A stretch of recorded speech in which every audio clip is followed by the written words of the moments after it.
Le chiffre du jour, 59 000 logements neufs ont été construits en France l'an dernier, alors qu'il en faudrait au moins 400 000 pour répondre à la demande. C'est la pire année du logement en France depuis 50 ans. On en parle avec Isabelle Penn-Dupont, directrice générale d'Inter-Invest Immobilier. Bonjour. Bonjour Stéphane, merci de me recevoir. D'être avec nous. Pourquoi est-ce que le marché immobilier français est au plus bas? Pourquoi est-ce qu'on a construit seulement 59 000 logements neufs l'an dernier? Alors effectivement, c'est la pire année depuis 50 ans. Il y a un vrai paradoxe en France, c'est-à-dire que le rêve de la majorité des Français, c'est d'être propriétaire de son logement, et le parcours résidentiel aujourd'hui est complètement bloqué. Alors pourquoi? Il y a beaucoup de raisons, et on connaît le sujet depuis pas mal d'années, et il est toujours pas résolu. Donc le coût du foncier qui reste exorbitant, des coûts de construction encore très élevés, le poids de la réglementation de plus en plus contraignante, et puis pour finir, récemment, une hausse brutale des taux d'intérêt qui a tout bloqué. Bon, on a quand même de bonnes raisons d'espérer, avec des annonces de notre ministre du Logement récente, Valérie Létard, qui montre que le gouvernement a pris la mesure du sujet. Alors, un prêt à taux zéro étendu à tout le territoire, l'exonération des droits de succession, notamment pour les donations en vue d'acheter du neuf, une capacité d'achat redonnée aux bailleurs sociaux à hauteur de 200 millions, et la baisse du taux du livret A qui devrait aussi générer 850 millions d'euros. Donc beaucoup d'éléments positifs qui nous permettent d'espérer. Les professionnels de l'immobilier ont longtemps accusé le gouvernement de ne pas prendre conscience, ou de ne pas vouloir prendre conscience de la réalité de la situation. Vous pensez que les annonces qui ont été effectuées par le gouvernement sont à la hauteur des enjeux réellement? Oui, alors aujourd'hui, je pense que les dernières annonces sont vraiment à la hauteur des enjeux et vont permettre de doper l'investissement d'ici fin 2025, début 2026. On devrait voir les premiers effets.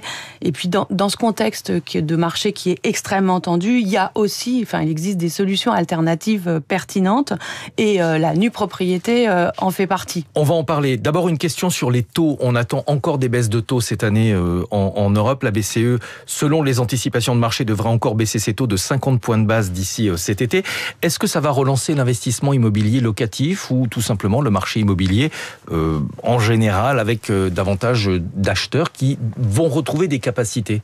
C'est certain que c'est un super bon indice, la baisse des taux. Ce qui est au-delà de la baisse des taux, ce qui est important aussi, c'est d'avoir une certaine stabilisation de ces taux. Oui. Alors, on peut vouloir acheter un appartement ou une maison, mais il n'y en a pas suffisamment sur le marché. Et vous dites qu'il existe des alternatives, vous avez commencé à en parler. La nue propriété, quel est le principe? On connaît le démembrement de propriété généralement dans les successions. Exactement. Mais on peut aussi acheter un bien immobilier en nue propriété. Tout à fait. Alors le démembrement de propriété, c'est un schéma vertueux qui repose sur le partage de l'usage et de la propriété. L'idée, c'est quoi? C'est drainer l'épargne privée sur le logement à destination des actifs qui vivent dans des secteurs très tendus, dans les villes, et de leur conférer un logement à des loyers abordables proches de leur lieu de travail.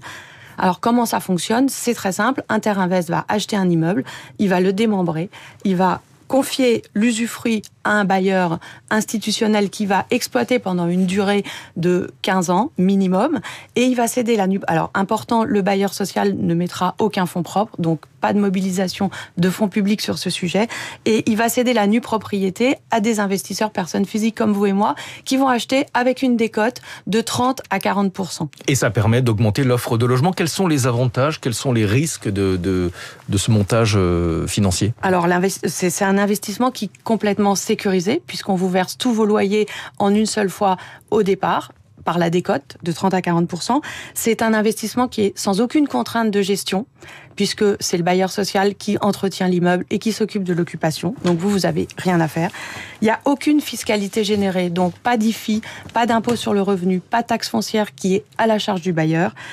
L'investissement est socialement responsable, important aussi de le noter si vous voulez faire un investissement socialement responsable. On loge les actifs, on correspond aux dernières normes environnementales.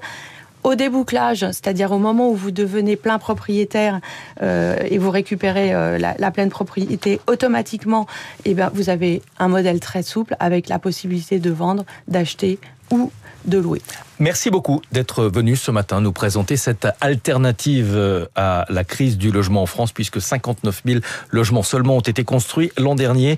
Isabelle Penn-Dupont, directrice générale d'Inter Invest Immobilier. À suivre la matinale de Radio Classique.